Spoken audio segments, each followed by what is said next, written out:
Era quase meia-noite quando atravessou a Praça da Concórdia um homem que, apesar do elegante casaco de peles que lhe cobria o corpo magro, tinha um não sei quê de vulnerável e sórdido.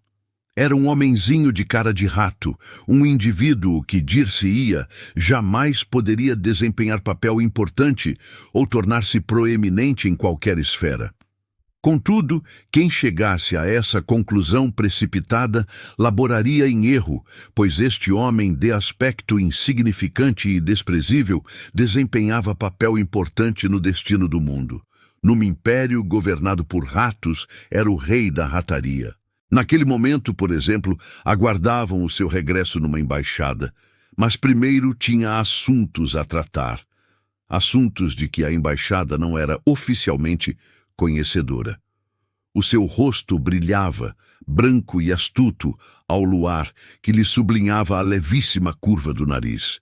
Seu pai fora judeu-polaco e oficial de alfaiate, mas, por certo, teria gostado de um negócio como o que, naquela noite, ocupava o filho. O homenzinho atravessou o Sena e entrou num dos bairros menos respeitáveis de Paris.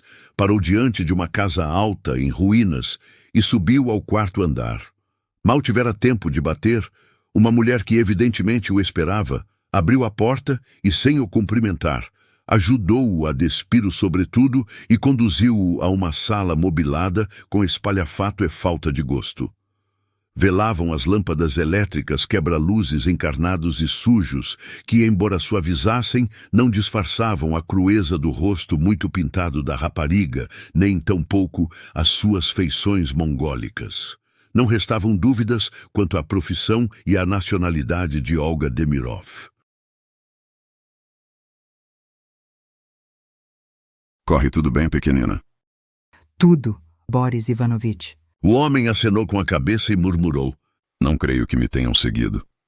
No entanto, o tom da sua voz denunciava ansiedade. Aproximou-se da janela, afastou um pouco a cortina e espreitou cuidadosamente. Estão 2 homens no passeio, ali de fronte. Exclamou, recuando, cheio de pressa. Parece-me... Calou-se e começou a roer as unhas, hábito que tinha quando estava preocupado. A rapariga russa abanou a cabeça num movimento lento e tranquilizador e afirmou: Já aí estavam antes de chegares. Mesmo assim, parece que estão a vigiar esta casa. Possivelmente. Admitiu com indiferença. Mas então... Que tem isso? Mesmo que saibam, não será a ti que seguirão, quando saíres. Não. Concordou com um sorrisinho cruel. Lá isso é verdade. Refletiu por momentos e depois comentou: O maldito americano deve saber defender-se. Creio que sim. Tipos duros. Murmurou o homem, com uma pequena gargalhada, acercando-se de novo da janela. Conhecidos da polícia, suponho. Enfim, desejo boa caçada aos amigos bandidos. Se o americano é o tipo de homem que dizem, serão precisos mais do que 2 reles celerados para lhe levarem a melhor. Pergunto a mim mesma. O quê? Nada. Esta noite passou 2 vezes por aqui um homem de cabelo branco. Que tem isso? Ao passar por aqueles 2, deixou cair uma luva. Um deles apanhou-a e devolveu-lhe, estratagema evidentíssimo. Queres dizer que o tal indivíduo de cabelo branco é o patrão deles? Mais ou menos.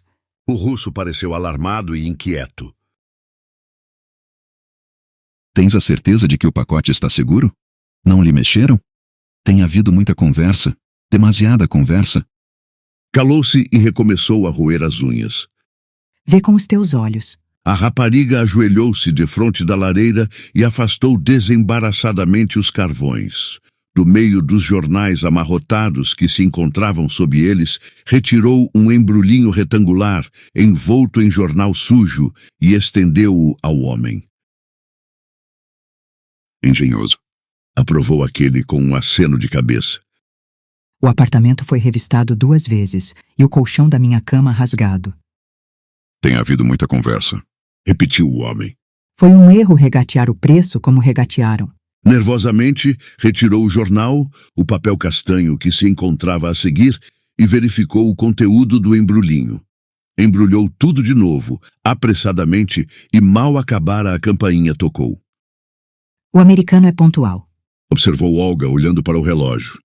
Saiu da sala e voltou 1 minuto depois com um homem corpulento e de ombros largos, cuja origem transatlântica era evidente. O olhar vivo do desconhecido passou de um para o outro dos russos.